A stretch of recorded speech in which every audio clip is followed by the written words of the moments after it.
Mambo. Poa. Unaitwa nani? Naitwa Haitham. Haitham. Haitham unatokea wapi? Mbezi. Mbezi ya Magufuli au Mbezi Beach? Mbezi Magufuli. Kutoka Mbezi Magufuli mpaka Ubungo hapa muda huu. Kitu gani ambacho kimekuleta hapa? Nimekuja tu ku refresh mind. Mwenyewe? Nipo mwenyewe, si unaniona? Mbona uko mwenyewe wakati unatakiwa uje na company labda marafiki au mchumba? Yaani sina mchumba ndio maana nimekuja mwenyewe. Hauna mchumba? Sina mchumba ndio. Kwa nini? Kwani kutokuwa na mchumba ni kitu cha ajabu? Sio cha ajabu, lakini sikutegemea kama unasema hauna mchumba. Sijataka kuwa na mchumba. Mara mwisho kutongozwa na kumkataa mtu ni lini? Juzi. Leo ni Alhamisi, juzi Jumanne. Kwani ulimkataa? Kwa nini ulimkataa? Kwa sababu hakuwa na vigozi ambazo mimi navitaka. Kwani wewe mwanaume ili uweze kumkubali unaangalia vigezo gani? Sasa hiyo ni yaani hiyo hata viwili tu. Siwezi kukwambia. Hata viwili tu. Siwezi kukwambia. Nakuomba. Viwili tu. Unataka viwili? Viwili mbona vingi? Basi kimoja. Mimi napenda mwanaume mpole. Mpole kama wewe? Hiyo sifa mimi ninayo kweli? Sijui kwa sababu sijakaa na wewe. Endapo kama nitakuwa na hiyo sifa nadhani nikapata nafasi.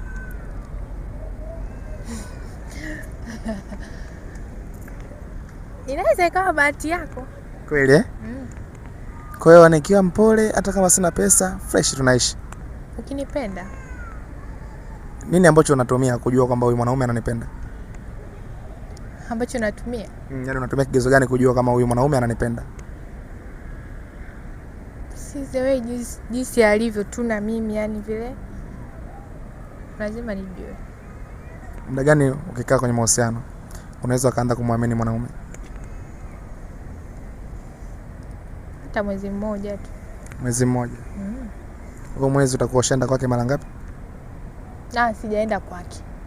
Yaani iweje mwanaume anitongoze, yani hata tuseme hata wiki 2 tu unajua tabia yangu.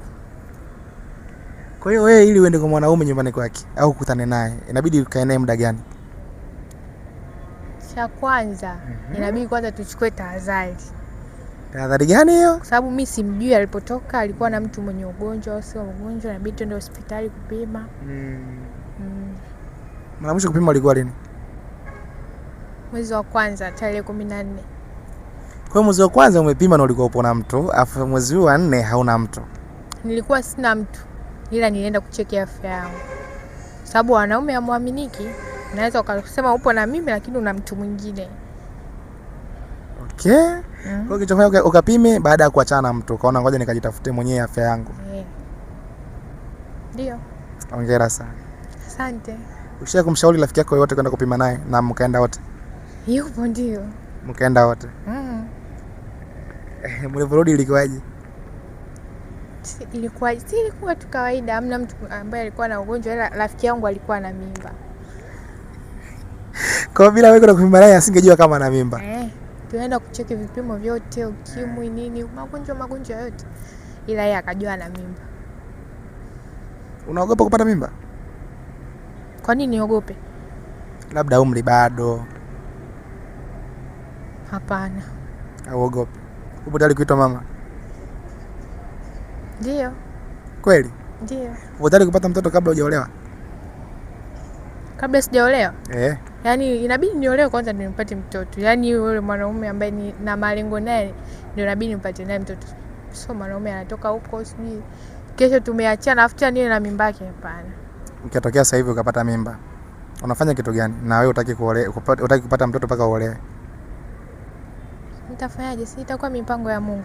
Inabidi nilewe. Siwezi kutoa kiumbe ambacho hakina sababu hakina sababu ya kutolewa.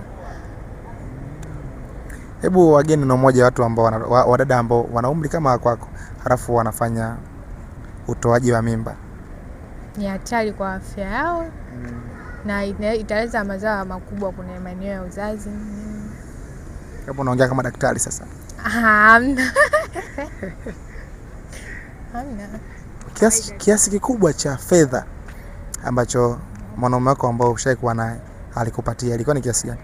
50,000. 50,000. Ulimuomba au aliamua kujitolea? Alinipa tu. Sikumuomba, alinipa tu. Yaani alijisikia aliniwekea kwenye begi. Hiyo siku sipati picha. Ulimpa nini? Hamna. Si basi tu. Kwa sababu unajua hela mwanaume kuipata mpaka iwe na sababu na lazima mpaka aombe. Sasa kama mtu ameweka tu kwenye begi pasipo kumuomba, ulimpa nini? Kwani jamani, si mpenzi wangu, si ananipenda? Kwani hawezi kunipa kitu ambacho mimi atajua kama mimi nitafurahi? Kwa ulifurahi mwenyewe. Sasa wewe upewe hela usifurahi, umekuwa nani? Kitu gani ambacho wewe ushampa kama zawadi mwanaume wako ukasema hiki ni kitu kikubwa sana nimempa? Kitu kikubwa? Sikumbuki, sijui.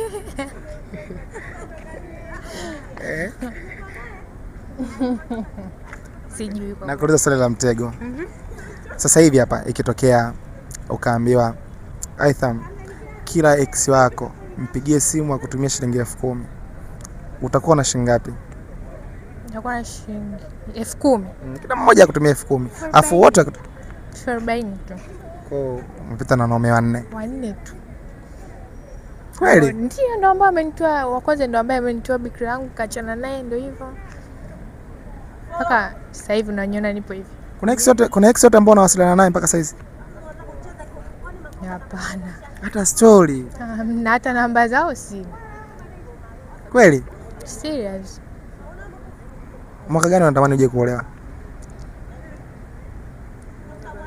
Mimi niko tayari kuolewa hata sasa hivi. Kienda kutoa mahali kwetu.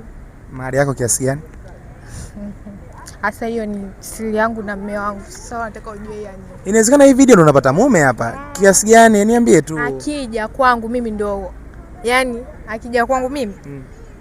Akisema wewe unataka kuwa ndo nitapanga mahali naye. Sasa fanya cha mwisho, labda kama unaweza ukazunguka kwenye kamera yangu pale ili huyo anataka kuja kukoa. Yeye mwenyewe aanze kujadili akija hapa aje na shilingi ngapi. Mimi nakuachia maiki. Fanya tu kama unapiga duara hivi ili mtu aone. Yaani aone zile Mungu alivyokuumba Aitham. Kidogo tu. Mimi hata maiki sikupi tena. Zunguka tu tukate video yetu tuondoke. Ukeje? Ila pole sasa. Pole. Kameramani, mimi nakuachia yeye na Aitham. Basi.